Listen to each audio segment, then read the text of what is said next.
Good evening. This is Enid Lapellas, Chair of the Town Council. Today is June 14th, and our time is 8 p.m.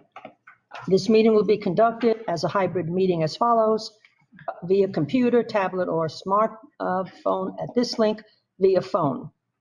Parliamentarian will be John Formicella.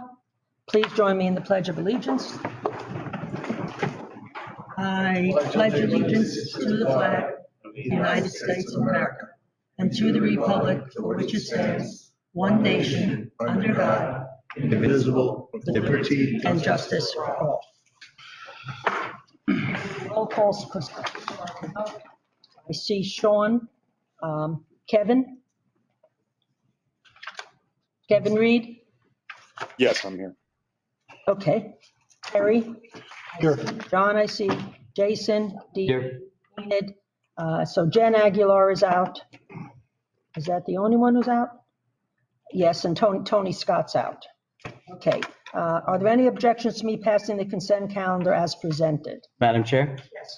I have one fixed to the minutes of the meeting of Monday, May 24th.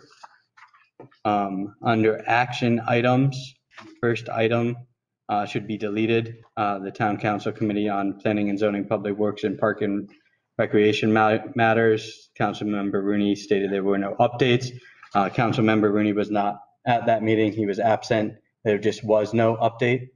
And so that first section should be deleted. Okay, thank you. And our recording secretary. Thank you very much. Okay, that takes care of the consent calendar. I'm going on to communications, and we have A through S right this minute. I'm going to make it A through T because we have a letter from Tony Scott regarding his resignation from Town Council effective immediately, which means June 14th. Okay, going on from there. Public participation. Anybody wish to participate? Okay. Appointments. Madam Chair. Chairman. Madam Chair, we do have someone that wants to participate. Oh, okay, then please stand up and come forward. Hi there. Thank you, Don Smith, EMS Chief. I just want to take a moment. First of all, I know on the agenda tonight is the appropriation, Town Council approval for the renovations to the EMS facility. I want to thank the building committee that's worked very hard to put that together, and all the time and effort they did to put together a project that will work for us, that will meet our needs both today and moving forward, and all the time and effort it did to get the costs down to where they are today. And just, I know everybody here has heard it, but to reemphasize the importance of the project to us. You know, this is 15 years in the making since we moved into the existing facility. At the time, it was not adequate for us. And as we move forward and our members have continued through COVID to serve the town, and the difficulties we're having now as far as even being able to run classes in the existing building, and have our members even a safe place to sit in the existing building, I just want to emphasize how critical it is that we're at the point where hopefully this will go forward, and hopefully we get the support to do that. Again, thanks everybody that's been listening to me for the past X amount of years, come to the meetings and talk about the project. And I'm excited and hopeful that it gets through, and that shortly we'll have a facility that meets the needs of volunteers and gives us a place where we can not only do what we're doing today, but grow for the future.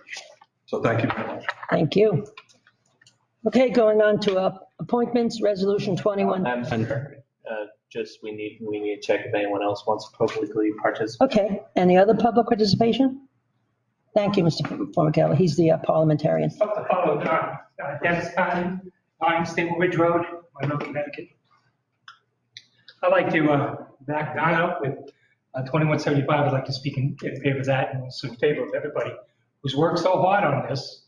Mr. Rooney, your committee, everybody else. I mean, since 1999, as Don said, you know, a 5-year project of moving into Tuckahoe was expanded into 20 plus years, right?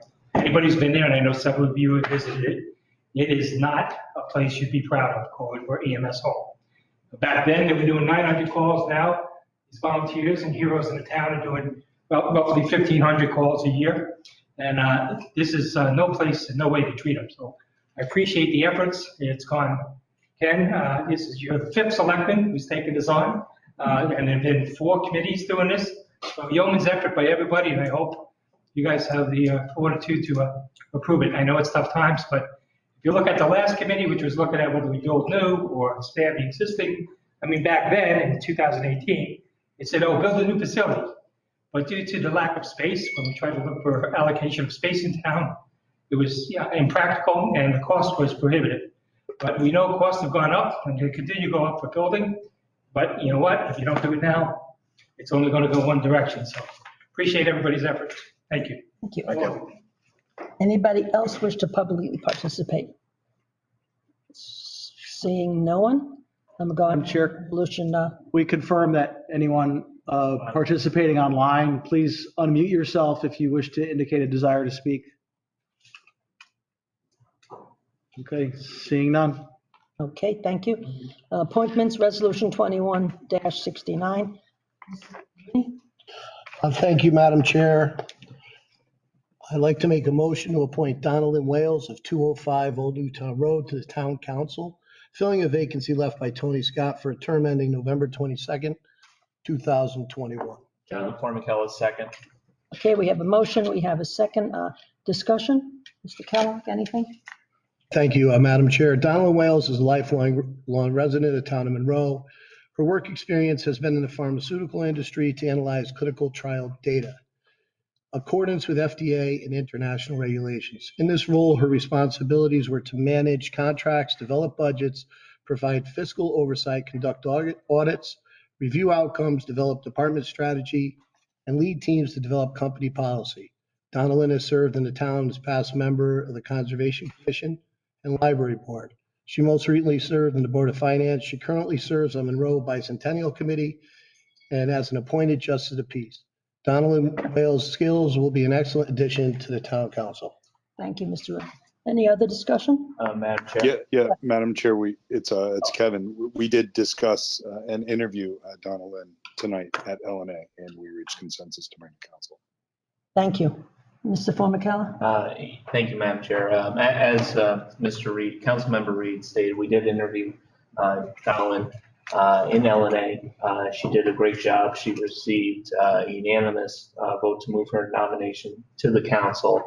I'm only speaking for myself. I think she'd do a wonderful job here. She has a tremendous amount of experience, including being on our former member of the Board of Finance most recently. Okay, thank you. Anybody else? Madam Chair? Yes. As the third member of LNA, I echo the sentiments that were stated. I'll also state that one of the questions that was asked of Ms. Wales was if she had the opportunity to review everything for tonight's meeting and the entirety of the packet and felt prepared to move forward as a council member tonight. She indicated that she has and that she already had the experience with some of the items on Board of Finance.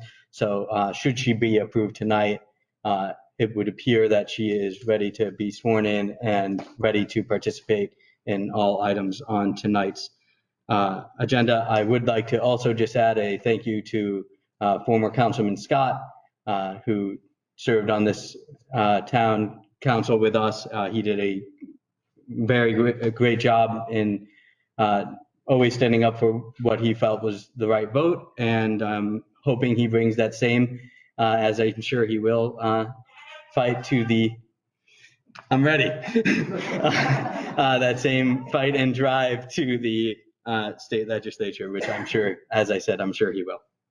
I could say I had Donaldin Wales in class, and she was always prepared and very smart. And forward to working with her. Except the one homework, Donaldin? Pardon me? The one homework you owe from 1997? It's coming tomorrow. Good. Okay, so we've heard that. All in favor of this motion to appoint Donaldin? Okay. Kevin? Did I hear an aye? Okay, so this passes 7-0. I believe I'm correct. So come on up and get sworn in by Mr. Kellogg. Yeah. You solemnly swear or solemnly and sincerely affirm, as the case may be, that you will support the Constitution of the United States, the Constitution of the State of Connecticut, and the Charter of the Town of Monroe, and that you will faithfully discharge, according to law, your duties as a member of the Monroe Town Council to the best of your abilities, so help you God, or upon penalty of perjury. I do. Congratulations.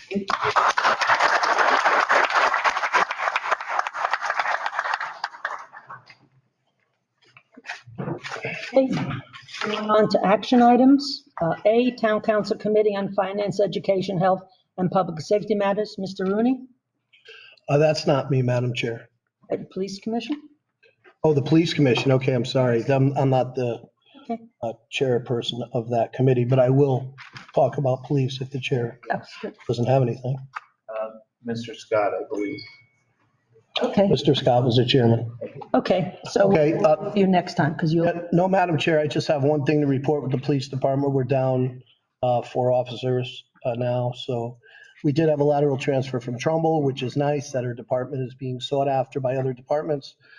Currently, if anybody out there is interested in a career in law enforcement, we'd certainly entertain those applications. so you have 4 openings. Openings right now. Would you take a person who's 60? Absolutely, if you could make it through the agility test. Physical. Okay, thank you very much, Mr. Rooney. On to B, Town Council Committee on Planning and Zoning, Public Works and Park and Recreation Matters. Terry also. Thank you, Madam Chair. Not much to report here. As we know, these subcommittees are put together when there's anything pertaining to council. Ms. Orzos had reached out to me about Parks and Rec. There is a field project that will be coming to council, so I scheduled a meeting for June 1st at 6 p.m. to discuss that. Okay, thank you. Mrs. Martin, do you have anything on Park and Rec?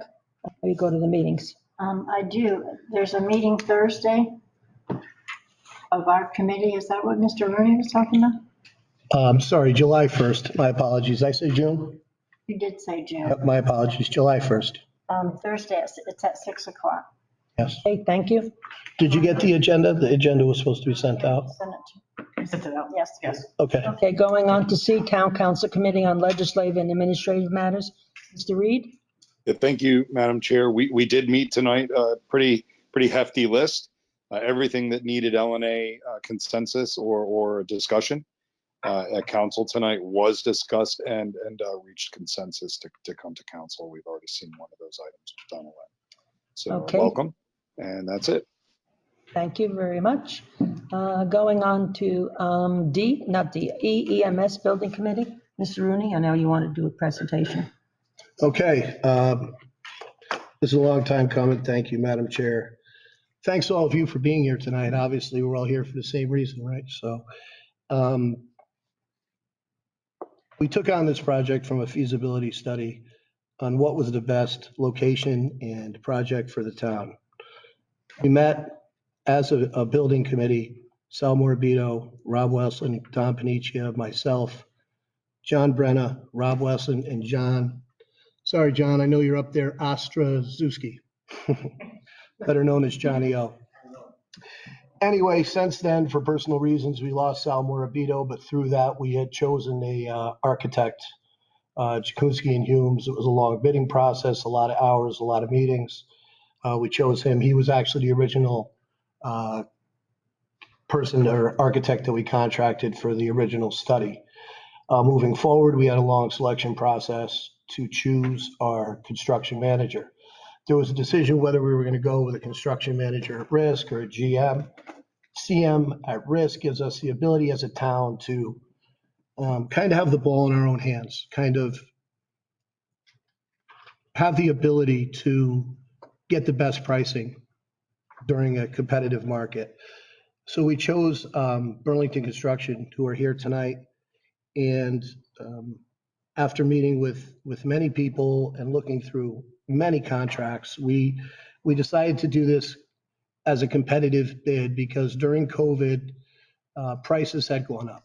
We saw an extreme increase in raw materials, especially in lumber and steel, right, guys? So that being said, we felt it was prudent for us and taking into consideration, the struggles that the town members have had during the virus to really get to the nuts and bolts of this thing and see what we were really dealing with. So we decided to do competitive bidding. According to Burlington, it was an outstanding response. We had 98 contractors bid for this job. So we sat at this table for 3 hours or so, going through every single bid, the scopes, because you can pick a bidder, but you got to make sure the scope is correct. So this is not an easy thing. And with the people I had around me, especially, everybody had their input, but I basically have to say I couldn't have done it really without Don Panicia and Mike Fratello, because they have a background in construction, and their knowledge was infinite and helpful and honest and genuine, and I'm very thankful for that. All the members had their part. Just those two guys were standouts, because when you're dealing with these contracts, there's so much you can miss. So you need critical eyes all the time. Anyway, that being said, we have Burlington is here to do their presentation for you. I do have handouts for council here, so you can follow along. And then with that being said, I'm going to turn it over to John and Justin from Burlington to give their presentation to you all. Just trying to figure out why it's not showing up on the shared screen.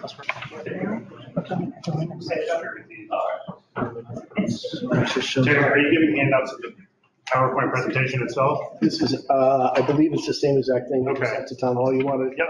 Well, additionally, I'd like to include another handout that outlines the project budget and a number of spreadsheets that are included in the slides. Just so you guys aren't staring at slides and spreadsheets, gives you something to reference while we're going through Thank you. the discussion.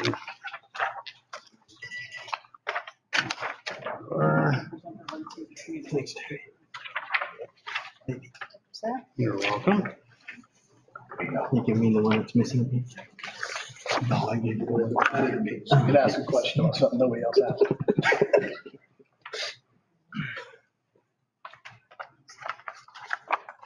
And that's yours. Do you want me to leave you with another copy for the other council member? Sure, but I think it's just. I've got plenty of them. Thank you. And you're getting a message up at the top that you don't have. That's from that one? Pad, which shouldn't matter. I was just trying that as a.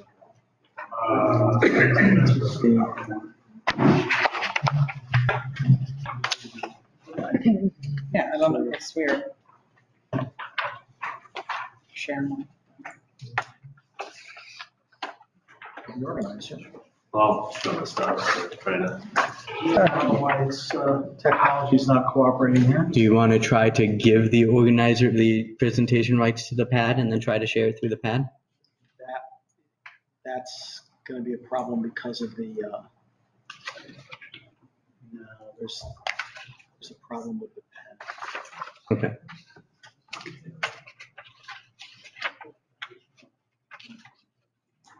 Let me try his idea here. I hate allergies. I can't even talk. I can talk. Like that.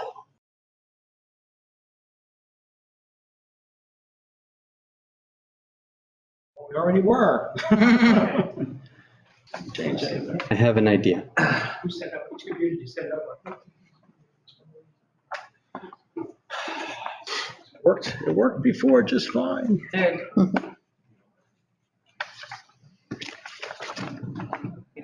See your screen.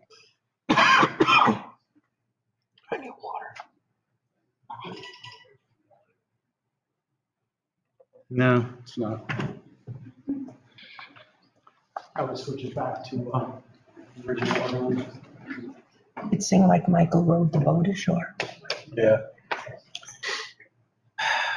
I don't know why it's doing that. I don't either. It says shared. All right, well. We can wing it. We're good. Okay, yes. Yeah. Well, council has packets, right? Yes. All right. Well, good evening, everybody. I apologize for my back to the people in the audience. My name is Justin Japalo. I'm the president of Burlington Construction. Alongside me is John Kwasniewski, who's our project manager and lead developer for us on this project. We'd like to thank Mr. Rooney, the building committee, town council, Mr. Kellogg, and everybody who has chosen us and helped us get to this point. Understanding but not fully probably realizing how long the process this has been for everybody. We've been in theirs. All right. See, now Kat figures it out. It was obviously me. That was, good job. Good. All right. You tell me later what you did.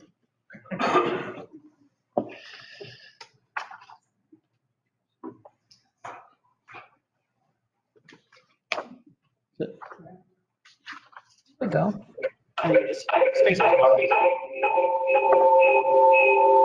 Mute that one.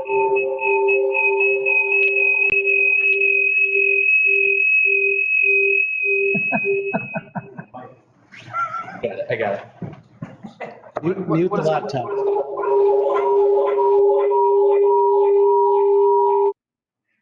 Oh, it must have, okay, got it. Thank you, Jason. Yep. All right, all you. Okay. So we've been involved in this project for approximately 18 months, a little over that actually. And we had started the process of working with the architect and the building committee.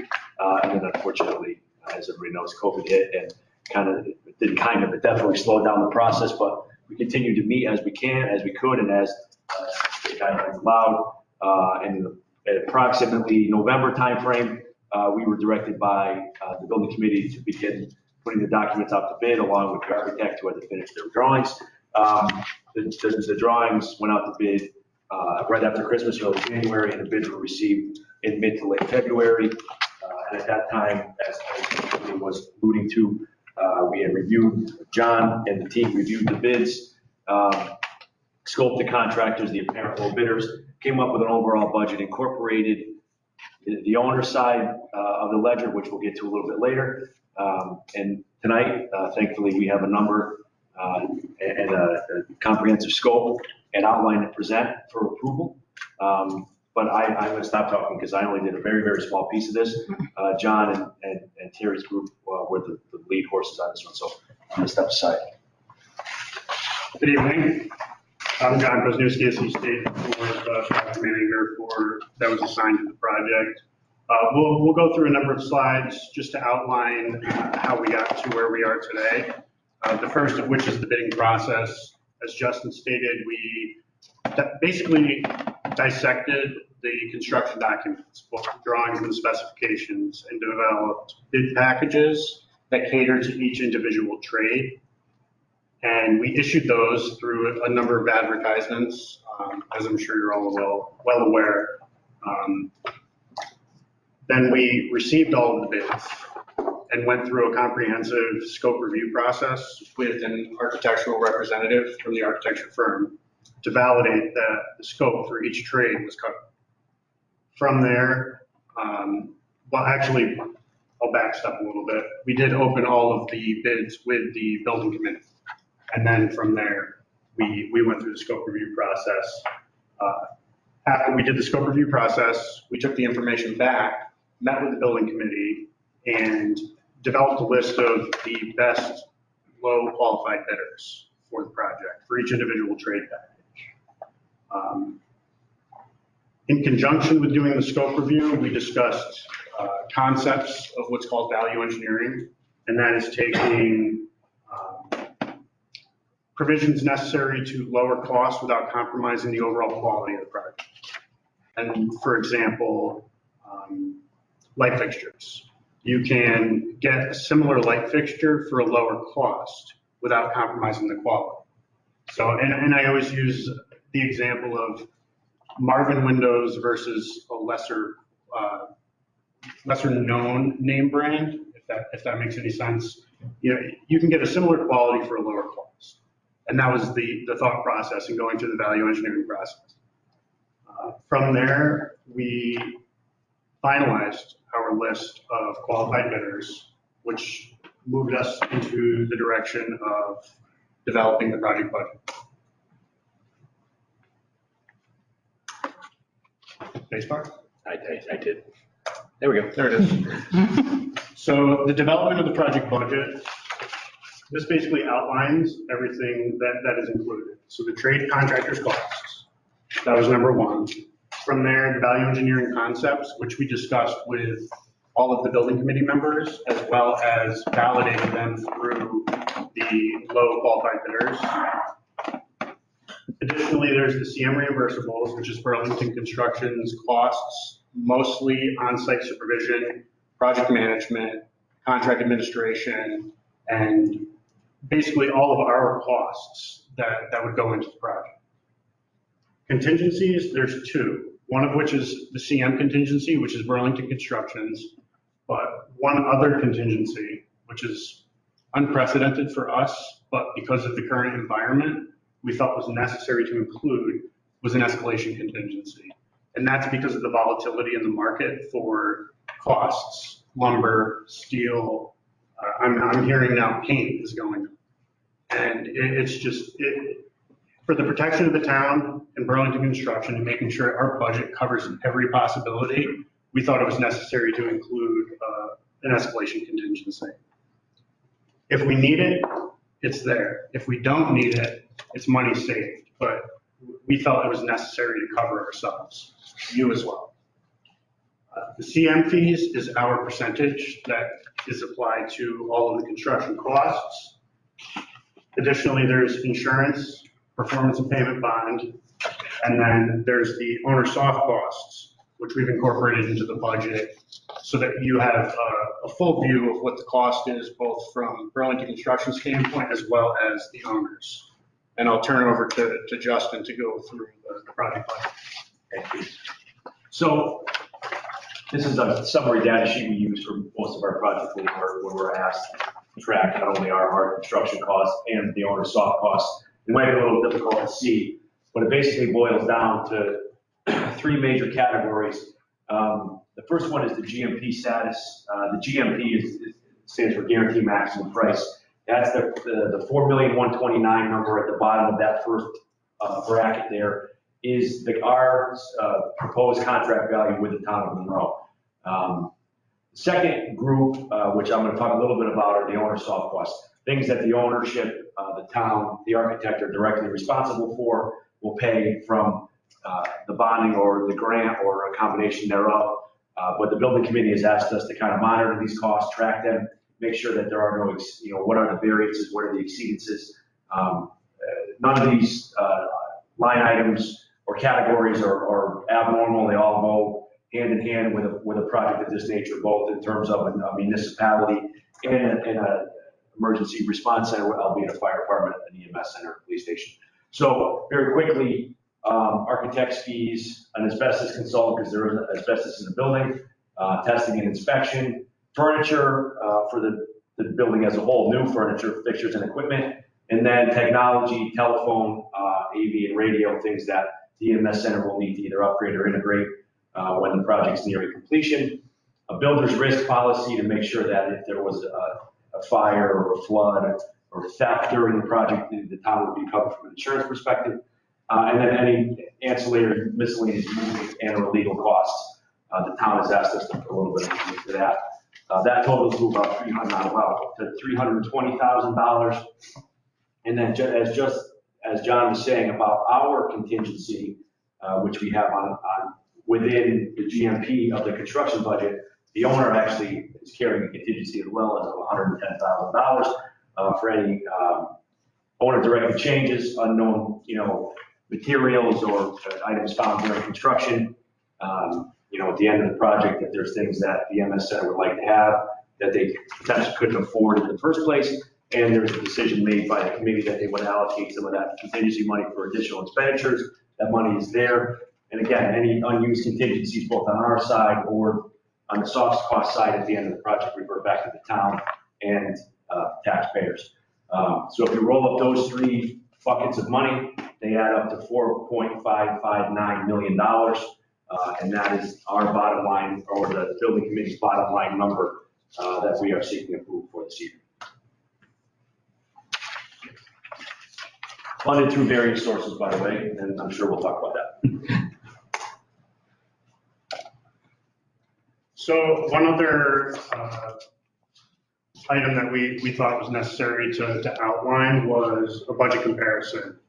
And this is the difference between the CM structure, where we went out to public bid, versus our original estimate. Back in 2019, our estimating team developed a budget based on the scope, construction documents, and that's outlined on the right column. The middle column outlines per trade package what the bid results were. And as you see on the bottom line, you're looking at a net difference of in the ballpark of about $500,000. And we felt it was necessary to show that this process is very cost effective for the customer. And it does also include value engineering. One thing on the previous budget that wasn't specified was that the value engineering concepts that we came up with, which you can see in your package, is Exhibit C. That's about 131,000. We actually allocated 80% of that towards the budget in the event that some of it doesn't come to fruition. If we decide, well, maybe we don't want to go with laminate countertops instead of quilts, for example, because that was one of the concepts. We thought it was prudent to allocate 80% of the value engineering concepts. Although we did discuss all of them with the building committee, it gives us a little bit of cushion in the event that something may change. So that said, it was just a great outline to show that the process that you all decided to go through was the best bang for your buck. Yeah. The next item I'd like to discuss is the phase construction. This is a huge part of the bid package development, specifications, scopes that we wrote to the trade contractors. We understand that the building is going to be occupied. It needs to maintain operations through the construction process. So with that said, we developed a phasing plan, which is on the next slide, and then there's a site logistics plan, which is on the following slide. Those we developed based on our understanding of construction, sequence of operations, and the space we believe is needed for the EMS staff and operations. With that said, those were conceptual for the bidding process. They are subject to change because hopefully, if this project does get approved, then we will meet with the EMS staff to ensure that the phasing plan suits their needs, allows for them to maintain operations. So it is subject to modification a little bit, but we think that in order to maintain both the budget and the schedule, this is the best concept that we came up with. And yeah, no, you're fine. You're fine. The other portion of that is the building that's being maintained. There's certain systems, mechanical mostly, that need to be maintained operationally. Electrical, life safety, plumbing, and fire protection. With that said, it was stated in our bid packages to minimize shutdowns. Not ideal, but unavoidable in construction. When you bring a new electrical service in, there's going to be a break in the service. But we've stated very clearly, and all of the bidders understood this, and it was part of my scope review process, that this is to be a minimum, and we're to have a 2-day notification for any shutdowns so that it minimizes the impact on the EMS operations. With that said, this is the phasing plan for the building. So, although I developed it, it was a little while ago. So the green highlights the green highlights phase 1. That's phase 1 of construction. The blue is the occupied section of the building while we're doing phase 1. It's broken down into 2 time frames. Phase 1 is a 9-month duration. Phase 2 is a 3-month duration. So while phase 1 is going on, we're going to maintain operations in the blue section of the building to the best of our ability. Again, EMS staff is going to be consulted about this, and we're going to finalize the phasing plan as things progress forward, so that we make sure that there's no encumbrances on the operations of the facility. And then, this is a very colorful site logistics plan that we developed. And it basically outlines the access to the building, making sure that the EMS vehicles have access for both entering and exiting the building, adequate parking for the staff, while we're able to move forward with construction. Again, this is subject to change, but these are concepts that we developed based on what we think the best sequence of operations is for construction while maintaining the facility. And I believe that wraps our presentation to a Q&A session. Just if I could add one more thing. Keeping in mind the bidding process, everyone, that the town has a particular purchasing policy, and that's all things equal, Monroe first. All right, so we did have the ability through the competitive bidding process to keep some money in the local economy. I think maybe 3 contractors that were local that were awarded projects, 2 or 3. That was 3. Mechanical and excavation. There's 3 packages, Right.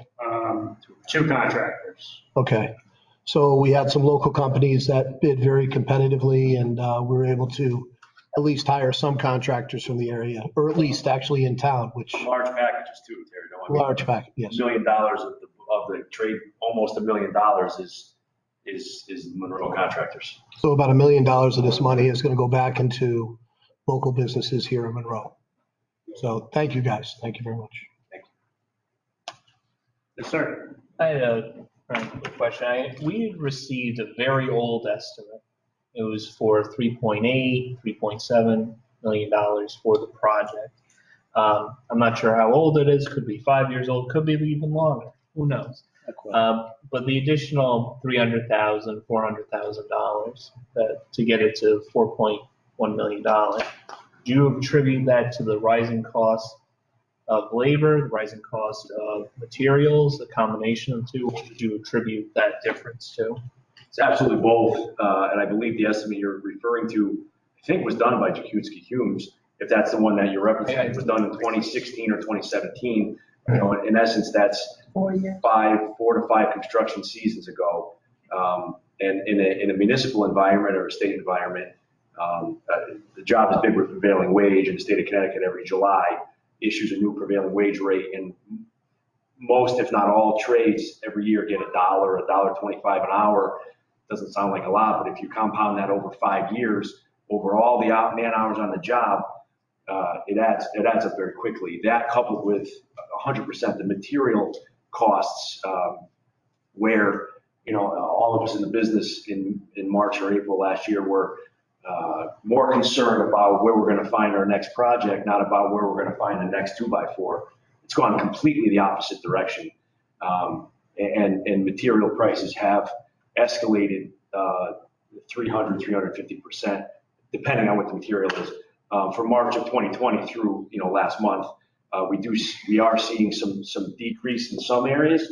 But if you couple the time gap of the 5 years plus the escalation rider, or the escalation increase that COVID has caused, to be only $300,000 or $400,000 above that original estimate is to be pretty impressive. And it's a testament to the committee and their ability to really make sure that Monroe got the best for the least amount of money. Not in terms of quality, but in terms of just pure dollars. You know, making hard decisions on scope and contractors, and really putting the town first. And additionally, there was a significant increase on the cost of the sprinkler system. Originally in the project documents, it called for a portion of the sprinkler system to be repurposed. But after further evaluation and in the best interest of the EMS facility in the future, to go with everything new made the most sense. Because if you start chasing leaks from old pipes, it increases your operational costs in the future. So it was decided to go with everything new. And this is particularly pertaining to the apparatus bit. Going with everything new. It really, long-term, makes the most sense. So although it's not a huge dollar value, it's one of the things that contributed to that. Thank you. If I can ask John, how much, I mean, I can look through it, but just how much was the sprinkler system. The additional amount? Yeah. It was about 50K, 50,000.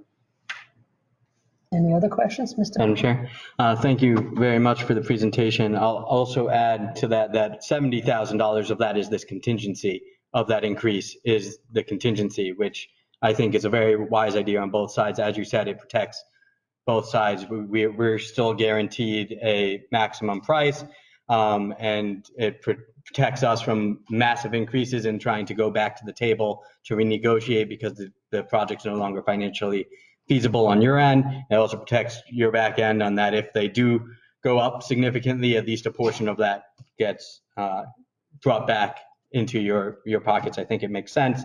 And brought back into your pocket. Well, both. Really both. Which is a good protective clause, and with the additional $110,000 contingency, I think we're in pretty good shape there. Obviously, the GMP is what the GMP is. You can't go above that. But the owner's soft costs, those are variable, correct? Yeah, absolutely. And just to back up on one statement you just made, the GMP can fluctuate depending on the owner's desire to make changes. Right. If the architect decides to add something, the GMP number is fixed unless a change is made that isn't due to an error or omission by Burlington Construction. I just want to make that very clear. That change orders are a different. That's right. Yes, but the owner soft costs, we have, other than advisory capacity, we have no control over how the building committee and the town spend that money.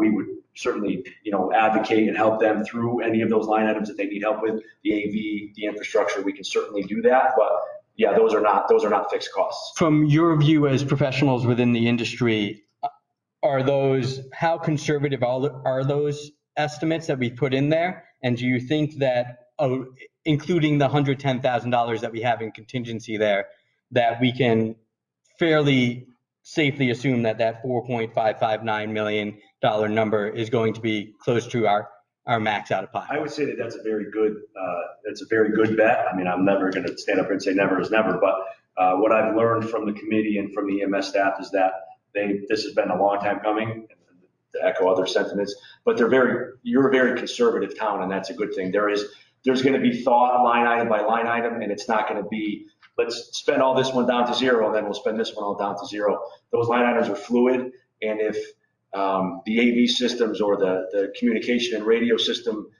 exceeds its line item, we can talk to the EMS center as a whole, or the board as a whole, and maybe move a little money out of furniture, fixtures, and equipment to offset that delta. So as long as everybody continues to be as amenable and cooperative that they have been, I don't see any reasons to exceed those budget numbers. So in addition to the factor that chances are we're looking at our max, our probable max out of pocket, there's also a couple of areas that, while minor, you may see some minor savings too. Yes, absolutely. And then in projects past, there have been, the EMS or the fire departments or the police department's list of things that they have to have, right? And those fit into the budget. And then there's the 4 or 5 or 10 items that these would be really nice to have. And maybe we can pick 2 or 3 of those and we can fit them in. And operationally or within the capital budget over the next X number of years, not my place to say, those nice to have items can be added in along the way. So there are multiple ways to make sure that everybody gets as much as possible within the budget and still allocate for the future. Wonderful. Thank you. Sure. Any other discussion, questions? This, the number, the 4559, date-wise, when was that kind of, put out? How recently was that number derived? Within the last month, it was approved by the EMS building committee at their last meeting. Okay. So a lot's happened in a month. I happen to, with the job that I have a little bit of a view regarding global supply and demand.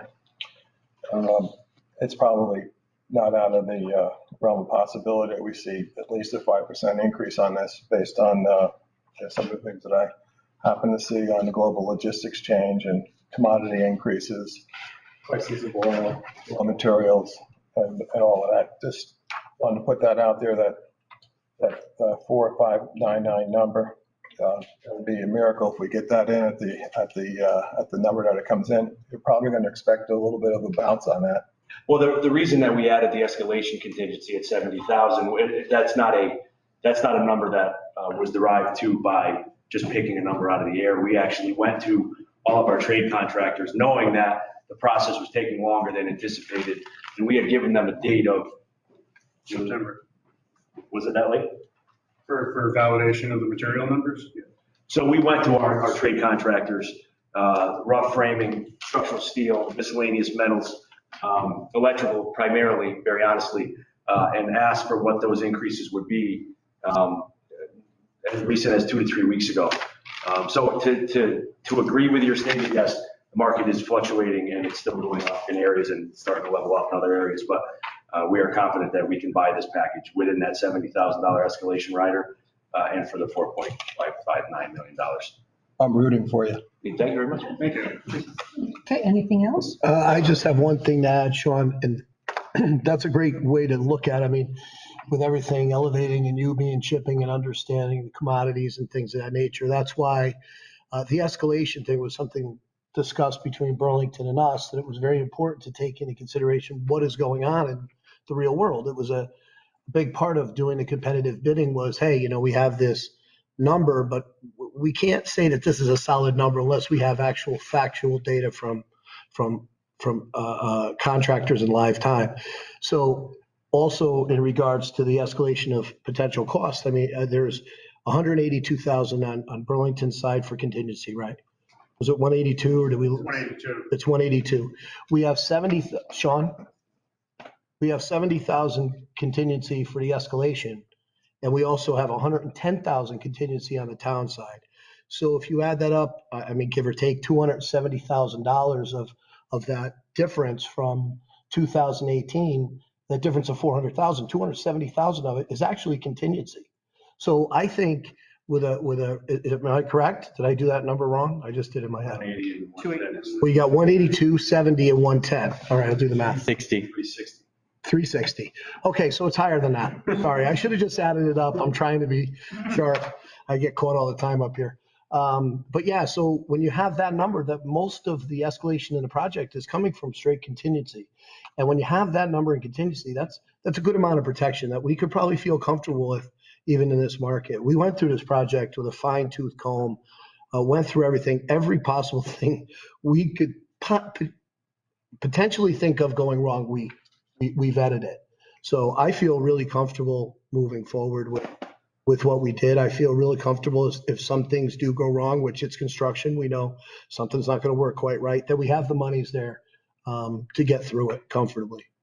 So just to answer your question, because we don't always see we don't always realize the contingency is actually part of the building, right? So if you were to take that 360 out, we're well under 4 million after. Also, in this, don't forget, JP Straczynski worked diligently and got us that STEEP grant, which through COVID we had to keep renewing. The STEEP grant many times was going to go out of date, and Ken Kellogg and his hard work with Ron Bonovsky kept updating it and asking for extensions, and we kept getting that. So that 500,000 that JP Straczynski got for this project is also going to be incorporated because of the diligence at Town Hall through the COVID thing. So that's all I have to say. Anybody else have a comment? Mr. Mallon? And Madam Chair, if I can just add on to that, I agree with those statements. And also it goes back to what I was saying before, in that without a change order, the GMP is what the GMP is. In that, yes, we have some risk, but that risk is already built into our GMP. So from the town perspective, outside of the owner's soft costs or change orders, we're not looking at anything over that 4.559. And so, and a lot of that risk would fall within that original GMP category, not within the other categories. Okay, thank you. Anybody else? Mr. Kellogg? Thank you, Madam Chair. I just wanted to take a moment just to thank a lot of people that were involved in this. I mean, Councilmember Rooney chairing this committee. I know Mr. Vitello, who was the vice chair. I know Mr. Brennan in the back was on this committee as well as many others. I don't want to forget anyone, but that committee really did a tremendous amount of work. the feasibility study committee that Mr. Khanna was involved in prior. This is just a tremendous amount of work, and I'm just very appreciative for all the hard work. I appreciate the patience of all the EMS volunteers that are here tonight as we went through this process. We went through this process for the same reason why you do what you do, is because we care about our residents in town. And in this case, we're trying to get the best product that suits your needs, but also make sure you do it in the most cost-effective manner for the town. To further talk about what Councilmember Maurer was saying relative to the guaranteed maximum price being like that, right? The guaranteed, the GMP. There's another moment that I want to just kind of highlight that occurred early on in the EMS building committee's work, which was something that we discussed quite a bit, which was what methodology we're going to utilize. And we chose construction manager at risk for this exact reason. And that was a real pivotal moment. So I just want to acknowledge that as well. So thank you. Okay. So thank you so much. Thank you. Thank you. Thank you, gentlemen. Thank you. Okay, we have Thanks to Burlington for. no unfinished business. Going on to public hearing 2021 Connecticut neighbor to. Madam Chair, First Selectman may have an update in our action items. Item G. I'm sorry, of course, and I 4 times wrote down the word Ken. First Selectman's update. Thank you, Madam Chair. Brief update this evening, starting with what I hope to be the last time I will start with a major or any kind of update for COVID-19. I say that knowing that I'm sure there'll be some updates here and there that I'll want to share, but hopefully the last time I have to do anything comprehensive. Our cases have dropped considerably, as have the rest of the state. We have had less than 5 cases per week in the last 2 weeks or more. We are conducting our last vaccination clinic on Wednesday, June 16th. There is ongoing vaccine availability, which we have those links posted on our website. All boards and commissions are able to hold public meetings at the normal meeting room capacities at this point. So to that extent, we are back to normal. However, even beyond the existing executive order of the governor, legislation was passed recently that will provide for an ongoing option to conduct either fully remote or hybrid public meetings. So that option will remain available.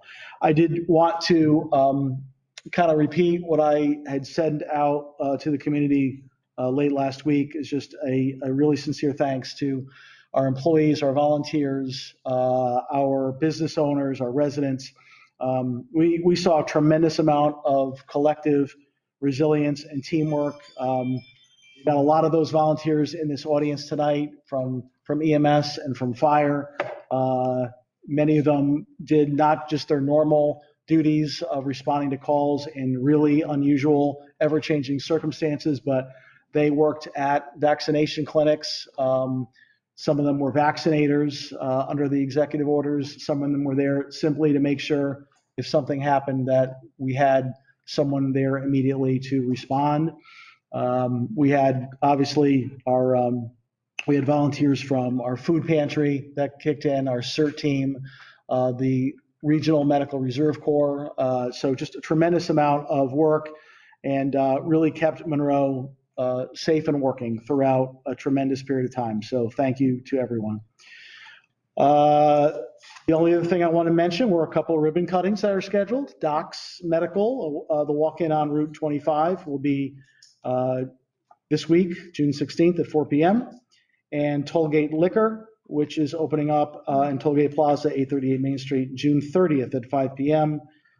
There is another one that hopefully will be scheduled soon, but I don't have it yet, so I did not. I'll wait until we have a date, and hopefully it will be after your next meeting. And that is my update tonight. Thank you. Okay, any questions, discussion from Mr. Mauer? Mrs. Martin? Just real briefly, the June 16th last vaccination, where is that taking place? St. Jude Museum. Okay, anybody else? Okay, so going on, we have no unfinished business, going on to public hearing, 2021 Connecticut Neighborhood Assistance Act Program. So, Mr. Keller? Thank you. Kat, could you take the presentation down just so we can see the people participating? Because I think thank you. Madam Chair, so I think with the chair's direction, I will call the public hearing to order of the 2021 Connecticut Neighborhood Assistance Act Program. As this council is aware, this program requires a public hearing prior to the council's consideration of recommending projects for submission to the state. So there are, you have to just stop sharing the screen, Kat. There we go, thank you. So there are two that will be before council later this evening that the hearing is being heard for. The first one is a submission from the Monroe Food Pantry. I will start out by introducing that one. As you know, of course, the Food Pantry is an agency of the town of Monroe. The application had been prepared by Henna Ali prior to her resignation due to her relocation. I want to thank Kat Turner, who I know is joining us tonight, who would be seeing this through. She is the coordinator at the Food Pantry. I do have one revision to the application that I want to make sure everyone at the public hearing is aware of. It was discussed at LNA. I will make sure it's stated for the record at the council meeting. But the application for this program needs to be revised slightly. On page 3, in part 3 financial information, sources of revenue, item B, EFSP phase 38. Ms. Ali originally had filled it out with a $2,500 revenue line that was anticipated. Ms. Turner appropriately recognized that grant did come in slightly less than it had in the past, in the prior years. So that correct number is $2,395, and that is how that application is to be revised, which would bring a total sources of funding total to $84,895. That said, everything else on this application is very similar to what you've seen in prior years.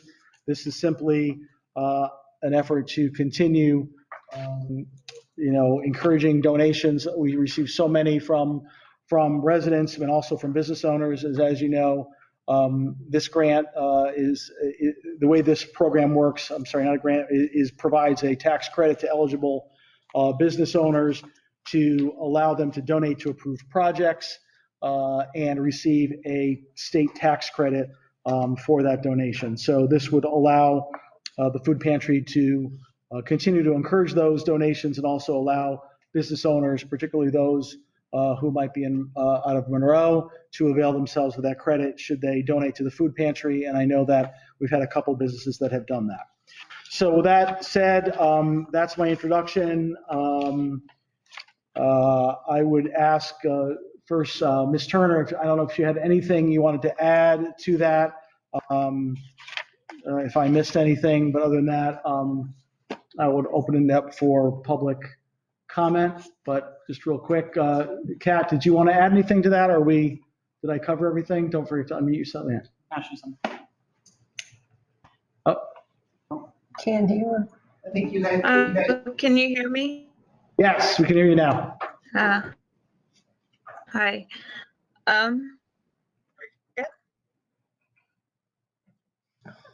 You can hear me? You're cutting in and out. I don't have anything to add, but I am certainly open to questions if anyone has any. Okay, thank you very much, Ms. Turner. So that said, continuing with the public hearing, is there? Oh. Okay, she's muted. So This would be the portion of the public hearing where we would seek to receive any input from the public on this application. Is there anyone in the public, whether they are in person or online, that wishes to speak in regards to this application? If you are online, please don't forget to unmute yourself and indicate a desire to speak. One more time, anyone seeking to comment during this public hearing on the application from the Monroe Food Pantry? No. Okay, hearing none, we'll close comment on, no, I'm not talking to you, Siri. We will close comment on the Monroe Food Pantry. Moving on to item B, which is the Monroe Playground Foundation, which is also in your packet.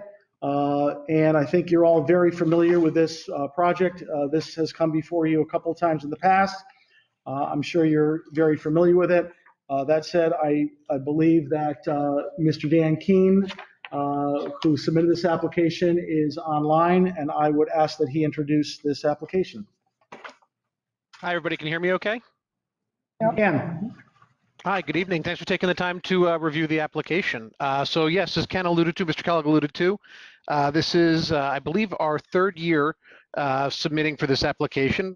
We actually haven't been able to make use of it yet, but it's a matter of potentially finding the right donor. So we do like to apply for it every year to make sure that should that right donor come along, that we have the opportunity to take advantage of this program. I also wanted to take this opportunity to thank all of you for your support of the project so far. We're at about 60% of our goal, and that's in large part to the funding in the budget that we received from the town of Monroe this past year. We've got a couple other major donors potentially in the hopper, and our goal is to finish our fundraising by the end of this year. Thank you, Dan. Is there anyone in the public, present or online, that wishes to speak in regards to this application from the Monroe Playground Foundation?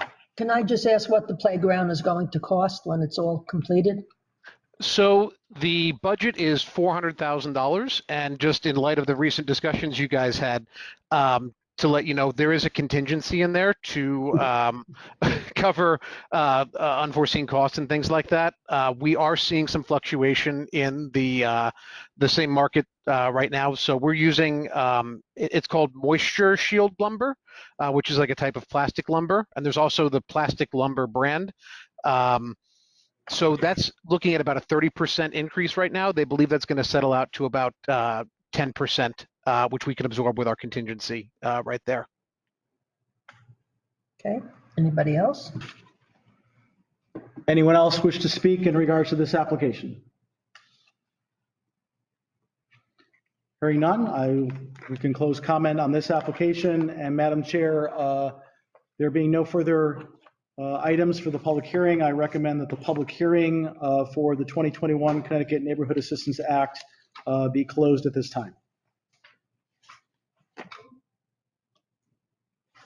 All right, so I can go on, Mr. Kellogg, yes? Yep. So we're up to Resolution 21-71, to consider and act upon a resolution regarding Connecticut Department of Transportation, LOTCIP, commitment to fund letter. Madam Chair, we do have the resolution regarding the Neighborhood Assistance Act, the first resolution. Okay, so we have to vote on that. I mean, so we have a motion. Do I hear a second for the motion? We don't have the motion We don't yet. have the motion. We don't. We need a motion, Madam Chair. Okay, well, Mr. Parliamentarian, can you give us a motion? Sure. I move that the town council accept and adopt the following resolution. Resolution 21-70. Resolved that the following 2021 Neighborhood Assistance Act program applications are hereby approved. Number 1, Monroe Food Pantry. Number 2, Monroe Playground Foundation. Do I hear a second? Seconded. Seconded by Mrs. Martin. Okay, going on to discussion. We've had discussion, but So, Madam Chair, as you know, discussion for this resolution, this council just conducted the required public hearing prior to considering these applications, so they are now ripe for consideration by council. As you know, we just went through the conversation regarding both applications. I would move that they be approved as presented. let's vote on this motion. All in favor? Okay, Mr. Reed? Mr. Reed has had to leave the meeting. Okay, so this passes, so it's going to pass 1, 2, 3, 4, 5, 6, 7 to 0. Thank you, it passes unanimously, 7 to 0.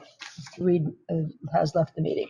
Okay, going on to 21-71, to consider and act upon a resolution regarding Connecticut Department of Transportation, LOT CIP commitment to fund letter.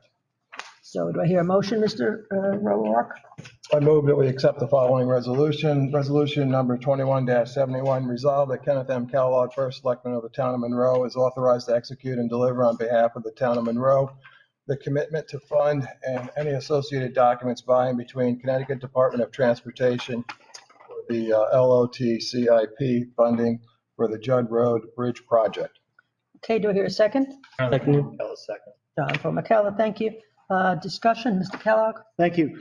So as you're aware, one of the projects that's in the approved capital plan for the next fiscal year is the Judd Road Bridge replacement. It's a bridge that's shared with the town of Easton. The town of Monroe is going to be the town administering the project. As we discussed in the budget process, the project was anticipated to be funded primarily through the local transportation capital improvement program, which is also known as LOTSIP. In that program, the cost of construction are covered by the state. The town, or in this matter, the towns plural, are responsible for the design costs. I had directed our staff to submit a LOTSIP application for this project. That was done through the requirement of going through the Connecticut MetroCog, Connecticut Metropolitan Council of Governments. Connecticut Department of Transportation has approved our application, and I want to thank our town engineer, Mr. Schatzlein, who I believe is on the remote meeting, for his efforts in preparing that application with the MetroCog staff. As I said, the project the state has agreed to a $1.08 million commitment level. The towns of Monroe and Easton, I have had conversations with First Selectman Bindleglass of Easton, and we are in conceptual agreement that we will share the costs 50-50. I am in the process of working on a interlocal agreement that I'm having the town attorney look at as well, to memorialize that arrangement, which will of course be brought to this council for approval. That will kind of detail how our partnership will work relative to the project. However, to keep this going, at this time, we are looking for, I'm looking for the council to authorize our execution of the DOT commitment to fund form. That is required to continue the project moving forward and to indicate our desire to agree to accept the $1.08 million in funding for this bridge project, and continue the process forward. And you do have the town attorney's letter in this regard as well. Okay, thank you. Any other discussion, questions? Going on to vote. Chairman, I have a quick question. Sure. It says the project may require environmental permits. Yes. And it goes on to say that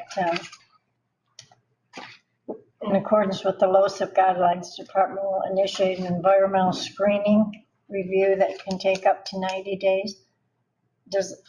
What's the time schedule for work to begin on this? It's 90 days.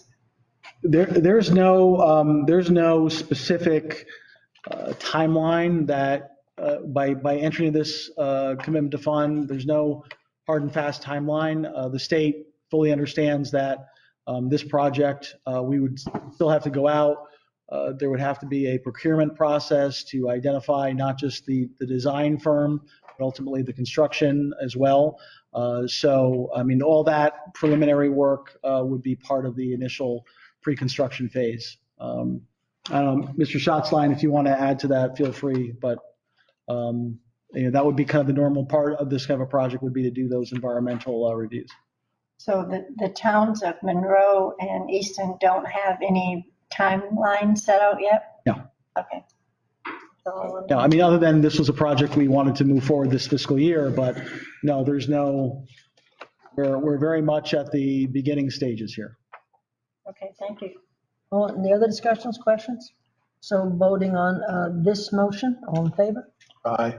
Okay, he's left, so this passes 7-0. Resolution 21-72 to consider and act upon a resolution regarding PKF auditor engagement letter. I need a motion, Mr. O'Rourke.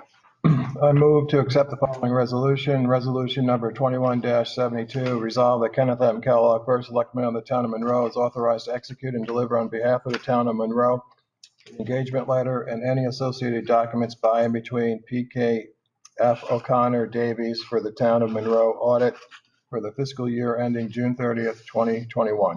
Okay, do I hear a second? Seconded. Second by Mr. Mauer. Thank you. Discussion, Mr. Carroll? Thank you, Madam Chair. So you've seen this agreement in the past. PKF O'Connor Davies has been our auditor for the last few years. As I think you will recall, statutory authority to appoint the auditor is under the Board of Finance. Board of Finance appointed PKF O'Connor Davies for the fiscal year 21 year-end audit at their July 23rd, 2020 meeting. But of course, the authority to enter into an agreement is through the town council. So that is why their engagement letter is now before you, and it has been reviewed by the town attorney. His letter is attached. Okay, any other discussion? All in favor of this motion? Okay, it passes 7-0. Madam Chair? Yes, Before we move on to the next item, I'd ask that the chairperson, in her prerogative, table items D and E to our next meeting to provide council further time to review this new contract, as well as to invite the following people to that meeting. While we have the selectman and director of finance here, I'd also like to speak to the deputy director of finance and the assistant director of finance from the Board of Education, the superintendent of schools, as well as all Board of Education members be invited to that meeting. okay, my prerogative, it's fine with me. Madam Chair, may we have a discussion on this matter? There's no motion on the table. So Madam Chair, it's your intent to move these items to a different meeting? Yes, Okay. that's your question? Yes, I just want clarification.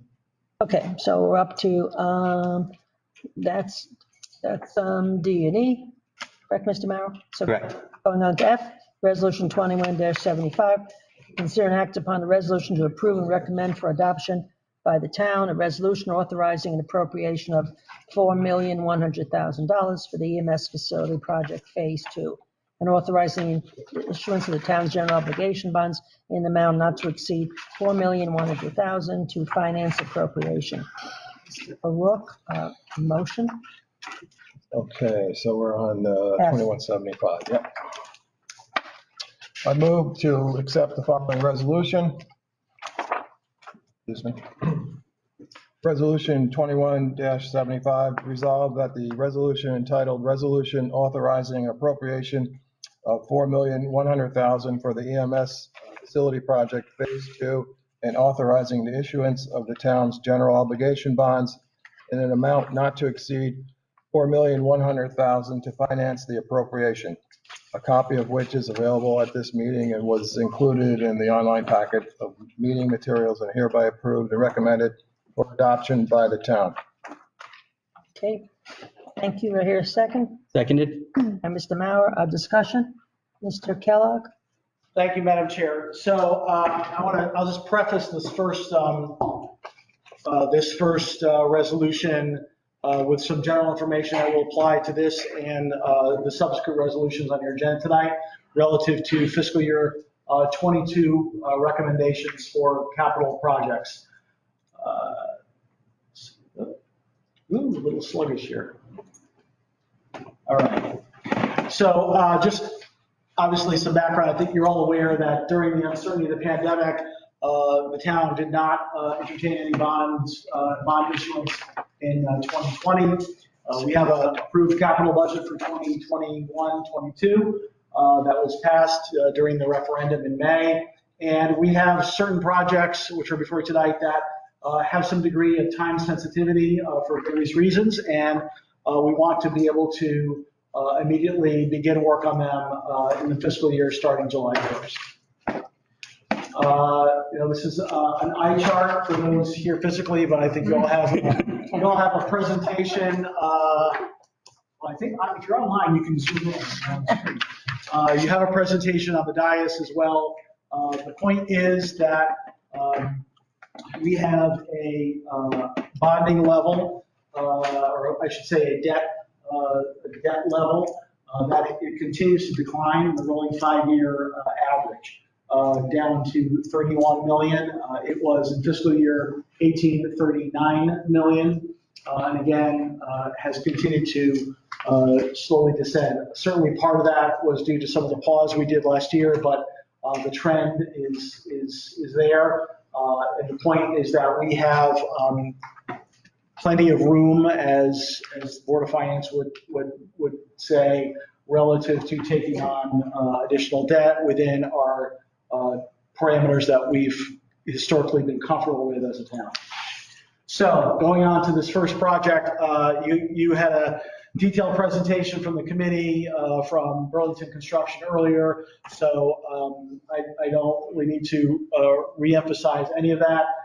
This bonding authorization to go to town meetings for $4.1 million, that represents the 4.56 million that Burlington Construction walked you through earlier today, less the steep grant, plus the allowance for bond issuance costs to get into the 4.1 million.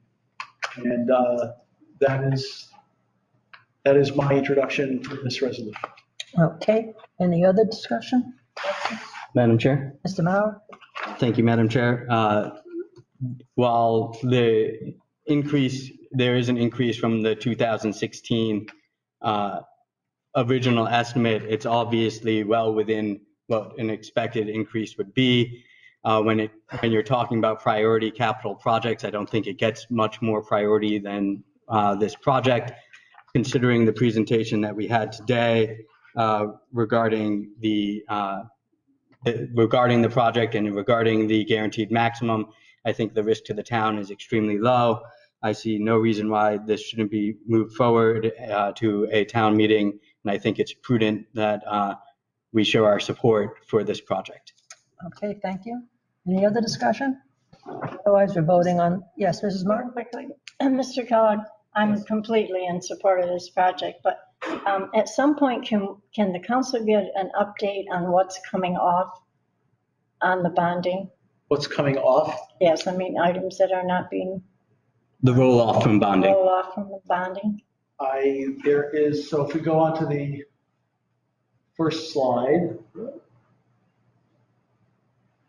So, and again, I would defer to Mr. Banowski if you want some details. So there is a just under $5 million roll off in debt in fiscal year 22. I understand the number, but at some point, can we get a breakdown on what exactly those items were? A lot of the debt's been refunded, so it's a menagerie of stuff. It's going to be blended. It's going to be probably a lot of projects, right? Certainly, I mean, could put something together for a future. Yeah, I mean, to the extent possible. I mean, that would be a little bit of a project, but. Yeah. All right, well, I can talk to you about it if you can just give us some kind of a general idea of something that I don't want to make more work for him. Yeah, I think the challenge is, the original issuance would be for distinct projects, but when we've done multiple refundings, so now there's a lot of blending where you don't really, it's hard to tie a dollar back to a specific project at that point. We also use the bond over a period of, 20, 25, 30 years. So you're talking projects, 20 years ago. Domestic renovation, for instance. All right, we'll talk about that. John. Okay, any other discussion? So voting on this motion, all in favor? Passes 7-0. Going on to 21-76, To consider and act upon a resolution to approve and recommend for adoption by the town a resolution authorizing an appropriation of $520,000 for the purchase of trucks and equipment for the Department of Public Works and authorizing the issuance of the town's general obligation bonds in an amount not to exceed $520,000 to finance the appropriation. Mr. O'Rourke will do the motion. I move to accept the following resolution, resolution number 2176, resolved that the resolution entitled Resolution Authorizing Appropriation of $520,000 for the purchase of trucks and equipment for the Department of Public Works and authorizing the issuance of the town's general obligation bonds in the amount not to exceed $520,000 to finance the appropriation, a copy of which is available at the meeting and was included in the online packet of meeting materials and is hereby approved and recommended for adoption by the town. Okay, thank you. I need a second. Second. Second by Mr. Mauer. Discussion? Madam Chair, before I just realized we should appropriately have a motion to waive the full reading of the resolution and incorporate it into the minutes. For resolution 21-75, which has already passed, a motion to retroactively waive the reading of the full motion and incorporate those into the minutes. Second. Okay. Second, discussion? I think it's obvious. So all in favor of that motion? Passes 7-0. For resolution 21-76, motion to formally waive the reading of the motion and incorporate such into the minutes. Second. Second, discussion, obvious. Going on to, Got to vote. all in favor? Aye. Okay. Going on to resolution. Now we need to vote on 21-76 and have discussion. Discussion, so vote. All in favor?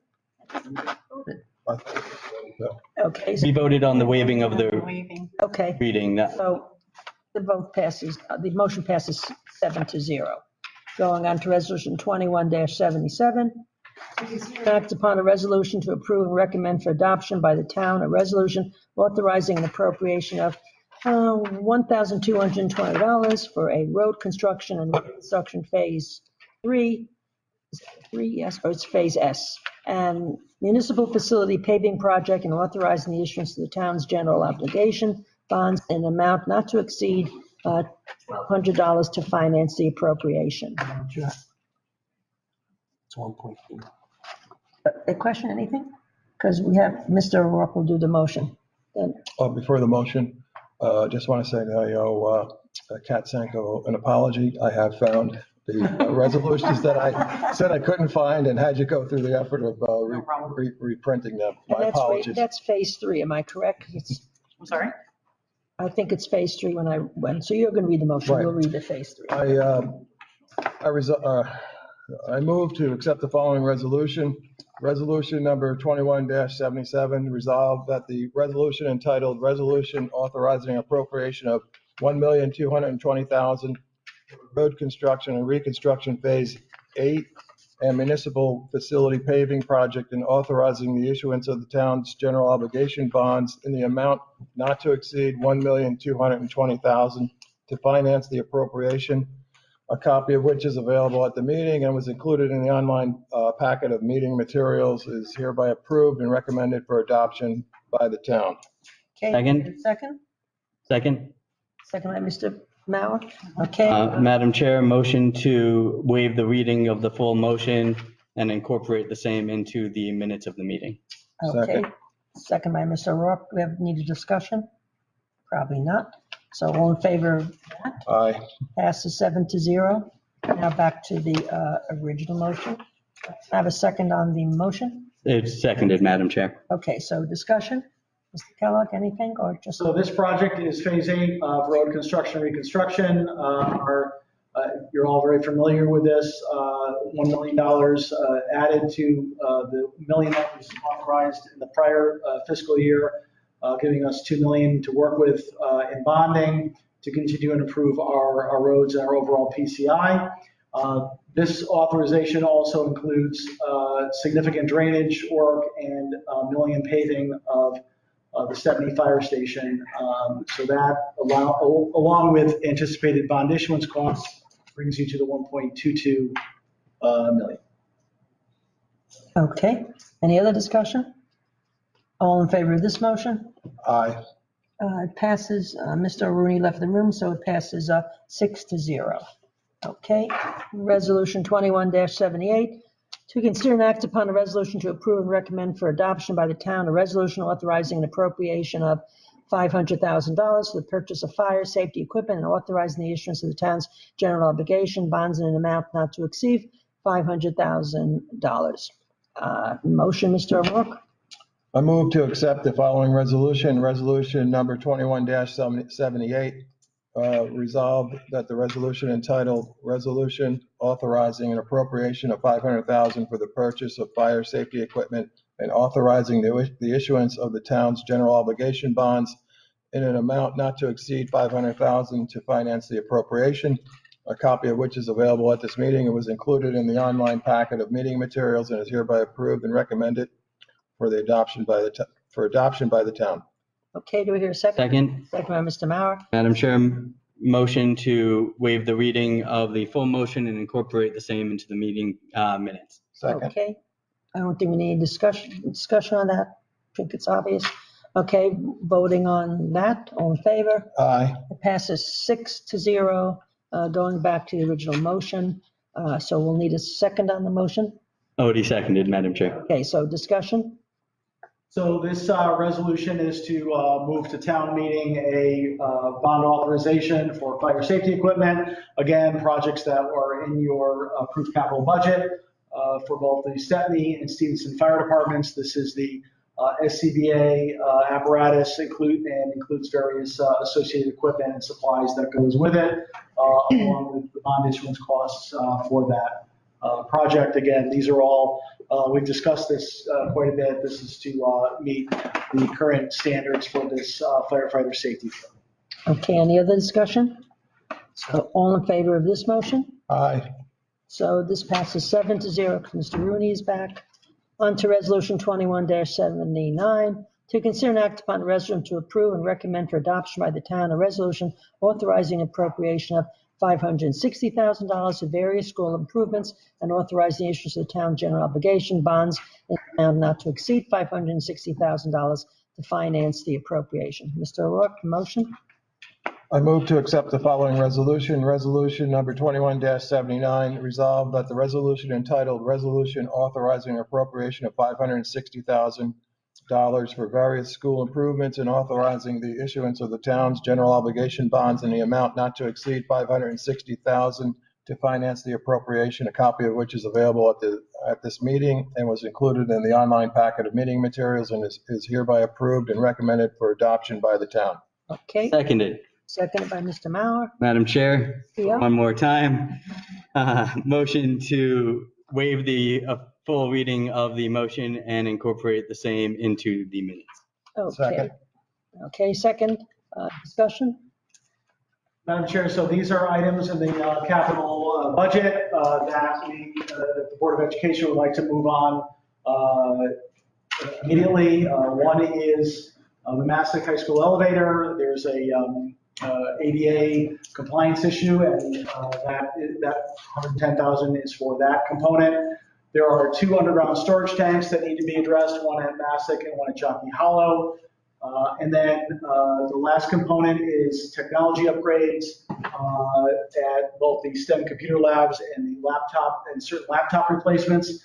I do have a footnote on that project. There is a federal grant that is pending that should that get received, this amount would not be included in the final bond issuance. However, since we have no idea of the timing of that, we felt it was prudent to include it in the bond authorization so that we would not risk this project being able to get it started as soon as possible. Okay. And then the bond issuance brings you to 560. So we're up to the motion to waive the reading. We have discussion. All in favor of this motion? Aye. Passes 7-0. Now on to the motion. So we've had a motion. Have we had a second? Have a second. Okay, so on to discussion with the motion. I think Mr. Kellogg did. Any other comments? So all in favor of this? Aye. I think if we do 15 more of these, I could be perfect. Stay, right? Okay, resolution 21-80. To consider and act upon a resolution regarding a resolution authorizing the sale of real estate and acceptance of gift of real estate. Mr. O'Rourke?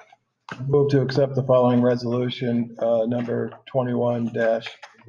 Whereas the town of Monroe has acquired various parcels of real estate through legal action, tax collector. And whereas the town-owned parcels are of no use to the town, and whereas the town has received unsolicited inquiries town-owned parcels, whereas the town desires to sell these town-owned parcels, whereas the town has further received an offer to donate as a gift a certain parcel of land to the town. Now therefore be it resolved that pursuant to Chapter 9, Section 1 of the town charter, the town council is hereby authorized upon affirmative vote of at least 6 members to act as follows. A, to accept a gift of real estate for the following parcel of land and to execute any and all documentation on behalf of the town to effectuate the acquisition of same. B, to offer for sale pursuant to a published sealed bid process at a value greater than or equal to the fair market value as determined by the town assessor, and to execute any and all documentation on behalf of the town to effectuate the sale of 69 Cottage Street should it become owned by the town, as well as the following town-owned parcels, and I refer to a lengthy list on page number 2. Okay, do I hear a second? Second, Okay, Madam Chair, I was wrong one more time. I make a motion to waive the reading of the parcel numbers and descriptions and incorporate the same into the minutes. okay, any other comments about the discussion on this? So, Back to the original. yep. No, first we have to vote on the waive. Yes. Sorry. Okay, all in favor Aye. of this? Okay. Now, going back to the motion, we need a motion. Do we need a second to the motion? Already seconded, Madam Chair. Okay, then discussion. So, Madam Chair, what I asked be presented to you this evening is a resolution that would ultimately go to a town meeting. As indicated in my cover memo, we've had certain interest in either donating to the town a parcel or in some cases purchasing parcels from the town. The first part of the resolution is to accept a donation of 69 Cottage Street, or at least to pursue it. Let me actually step back. Because the charter is quite specific in that a town meeting is required to accept donations of real estate or to sell real estate that the town owns. We would have to, the resolution before council tonight is to approve this resolution to go to a town meeting, similar to the prior resolutions that you just recommended to a town meeting for bonding. That said, rather than go to a town meeting for each individual thing that may or may not come before us, I instead asked the tax collector and the assessor to do some research and identify some of the parcels that the town may wish to consider in the future. Let me go back now to the first part, which is the donation. 69 Cottage Street is privately owned. The owner had approached me over a year ago, prior to COVID starting, asking that the town accept her donation of that parcel. She has indicated to me that she has moved out of state, no longer wishes to own the parcel, and really is just seeking to kind of put this to bed. The taxes on the parcel are less than $40 a year. It's a very small piece. This goes back quite a while, where he had sought interest in doing different things over the years. To that end, I had a conversation with her relative to the parcel that kind of the missing corner to a larger piece. I think I left a map on the dais that shows where it is relative to 11 Crystal Trail. I advised her that 11 Crystal Trail was also a currently owned town parcel that could certainly remain vacant and unused.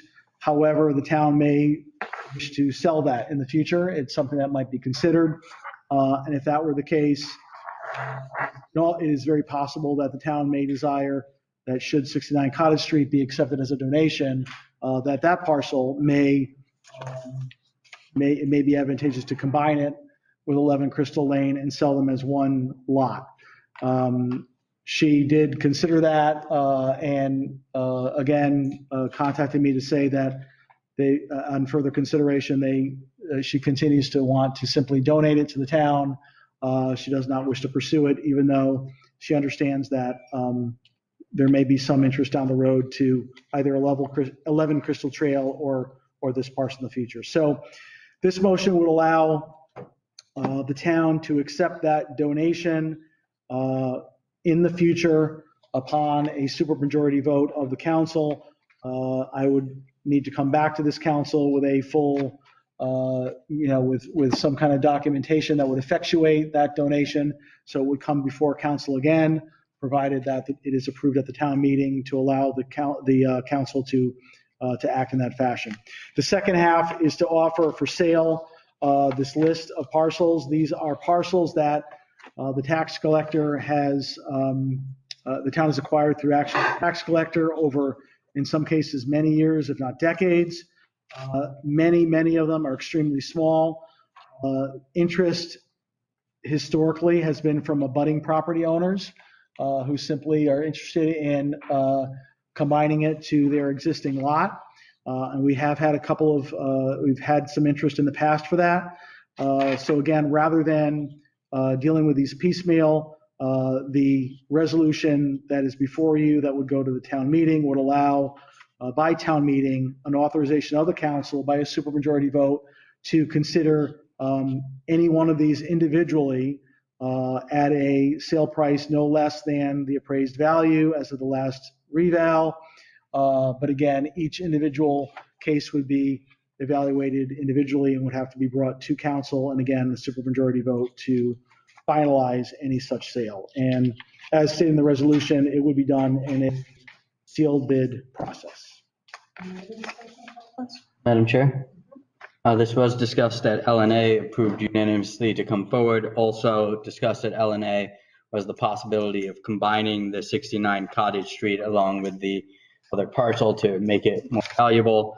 I think both of those are a good idea. The one, I definitely think it's great to bring some money into the town by selling land that we have that we don't need. But the one thing I would ask our selectmen to do, possibly in conjunction with the Parks and Rec Department, is to take a look at some of the medium-sized parcels here to see if any of them would be appropriate for something along the lines of a dog park, which I know has been a request of many members of our community.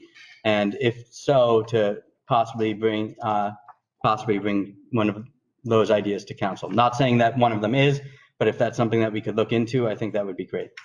Certainly, it's certainly something I looked into. I mean, obviously this is a residential area, so that may prove limiting, but I mean, I would think certainly as part of the due diligence prior to sale would be ensuring that there's no town use. Thank you. All in favor? Aye. It passes 7-0. Resolution 21-81, I'll do it.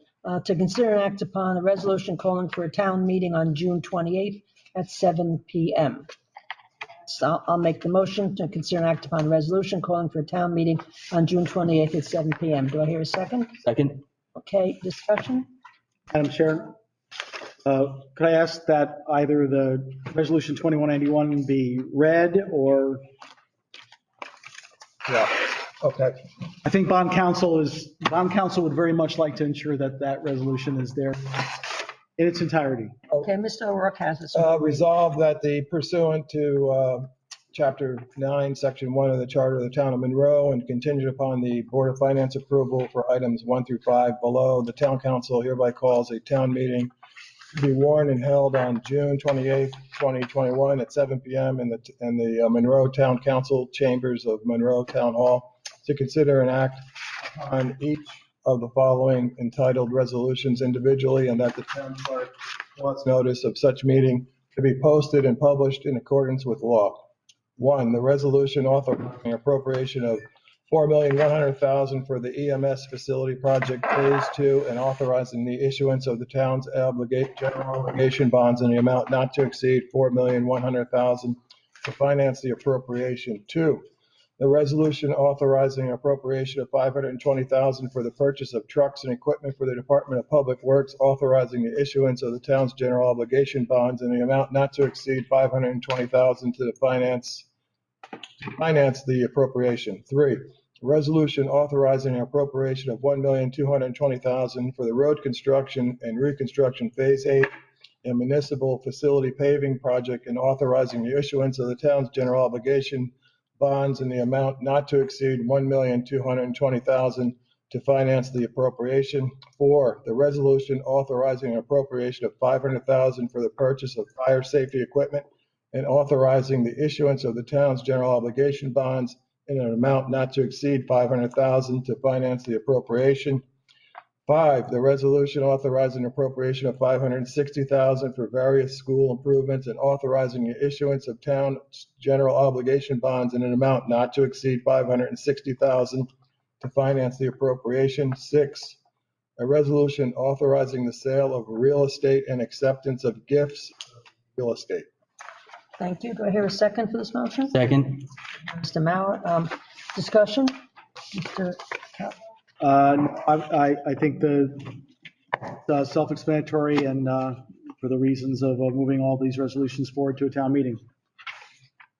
I will say that the date has been vetted with the town clerk and the registrar of voters too, just in case there was a question. Okay, any other discussion? All in favor of this motion? Aye. It passes 7-0. Any public participation? Yes, come forward, sir.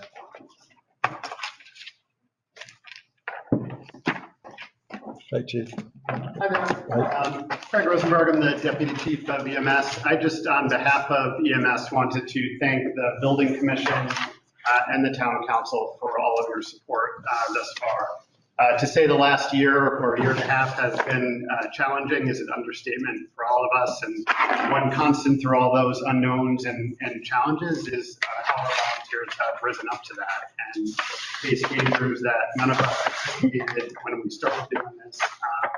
And it really means a lot to us. You know, we also saw firsthand the challenges of the facility we were in, and to see the dedication of everyone, even through the pandemic, pushing this forward, working it, the due diligence, the level of detail. I learned more sitting on some of those meetings about this type of wire, this type of conduit. It's literally at that level of detail.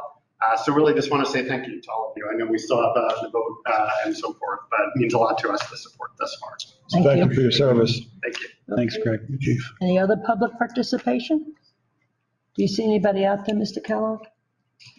Anyone online, don't forget to unmute yourself. If you wish to speak. Seeing none. Question. Okay, I'm adjourning this meeting at 9:43 p.m.